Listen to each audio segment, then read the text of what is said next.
start. Speaking in Parliament, Mr. Das said, sir, at the very outset, one is expected to refer to the situation regarding literacy in this country. It is an alarming state of things that literacy has reached only 30%. At this rate, I don't know when we will achieve the target of making the entire country. Literature, if we can't make appreciable progress in this direction, I think we should make efforts at least to have compulsory primary education for all children up to 11 years of age as directed by the Constitution. In this regard, the government are repeated to have taken up some schemes. I would only like to suggest that in view of the fact that the progress so far in this regard had been very slow in trying to implement a massive program of compulsory primary education, we must not spend too much money on buildings.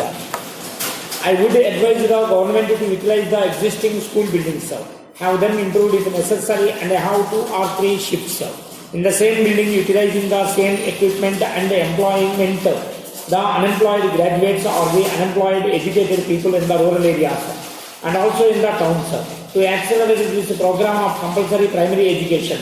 Now the main point I would like to stress is a complete overhauling of the educational system in this country.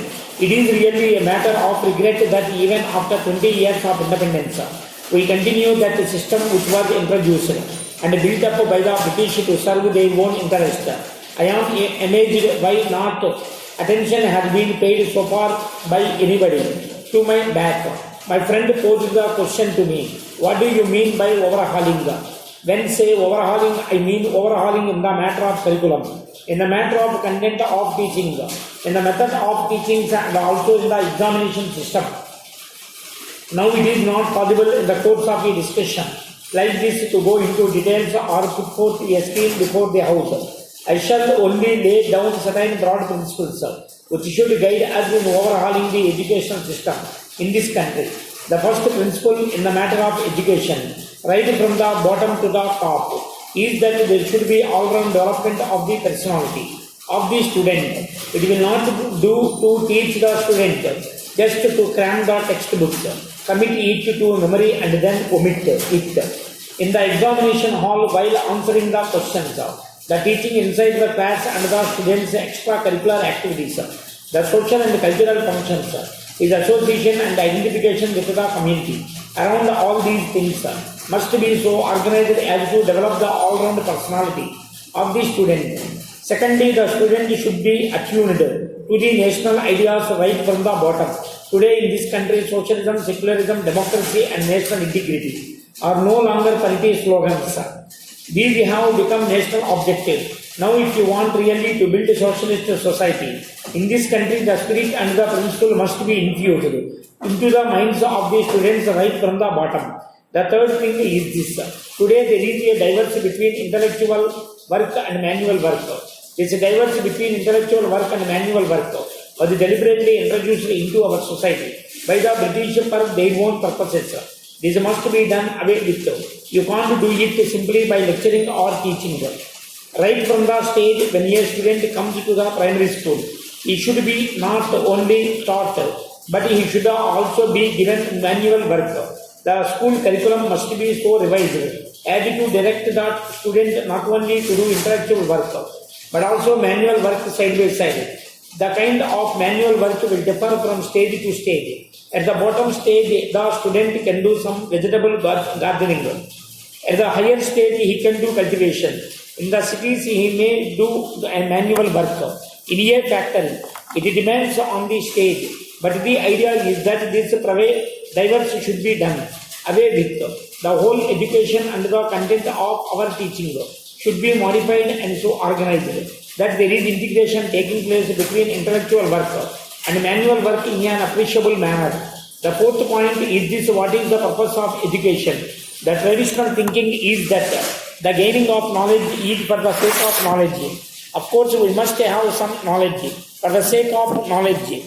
I would urge upon the education minister to make our educational system more utilization than at present. A student after being educated must find himself useful to society. So the educational system should be reorganized right from the bottom and particularly at the secondary stage. Here comes the question of diversification of courses.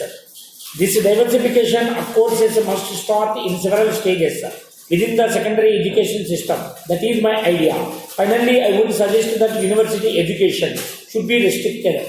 Restriction must be there not in number but in terms of quality. Only those students should be allowed to go to the universities who are intellectually equipped for that and whose services will be required by the country later on.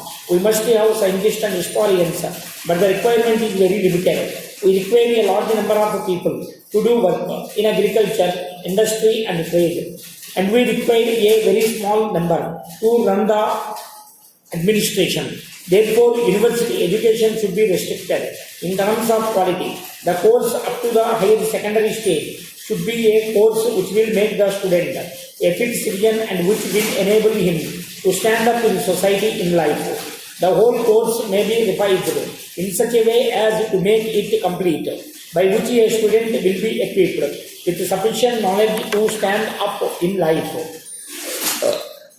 Friends, I deem it an honor and a privilege to participate in this happy function. When I was approaching for my consent to participate in this function, I readily agreed because it has always been a pleasant experience for me to meet young men and women engaged in the pursuit of knowledge and discovery. So I feel grateful to you for giving me this opportunity to spend some time in your midst.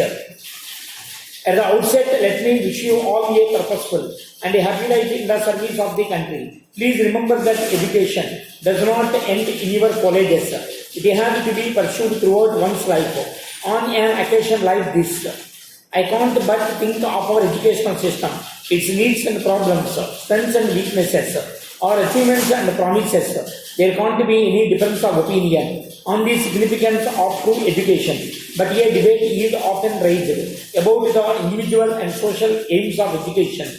It must be remembered, however, that the relationship between the individual and the society is really mutual and complementary. In certain situations, greater emphasis is necessary to be laid on the social purpose of education. Education has to be used as an instrument of social change. This is all the more necessary in developing countries like ours. The task which we have set before ourselves are as formidable as they are noble.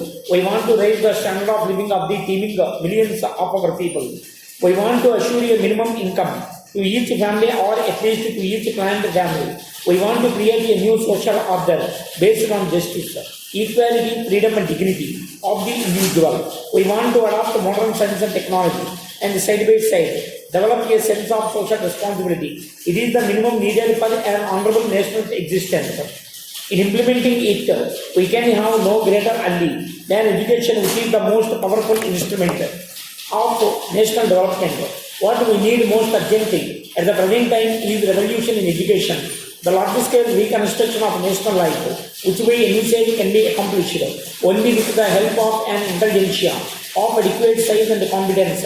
Its size is important. If an impact is to be made on the people as a whole, its competence is of greater significance, especially in the modern world. But most important of all is its close affinity to the masses of the people. I am firmly of the view that it is only the universities which can provide the necessary leadership in this connection. Once they provided the right type of leadership, which they can, I am sure that all difficulties facing the country will vanish like darkness at sunrise. That's why the father of the nation used to say that the aim of the university education should be to turn out true servants of the people who will live and die for the country. How can the universities fulfill this heavy responsibility that rests on them? In my view, they will have to develop certain important functions. For this purpose, the traditional universities had three main functions, namely teaching, research, and the training of leadership in a few select fields. Modern universities will have no continue and expand these functions to cover all walks of life. They should also include service to the community and adult education in their program. This is a very important in all developing countries. From this point of view, our universities have a long and difficult journey ahead. They have to widen their scope to cover several new fields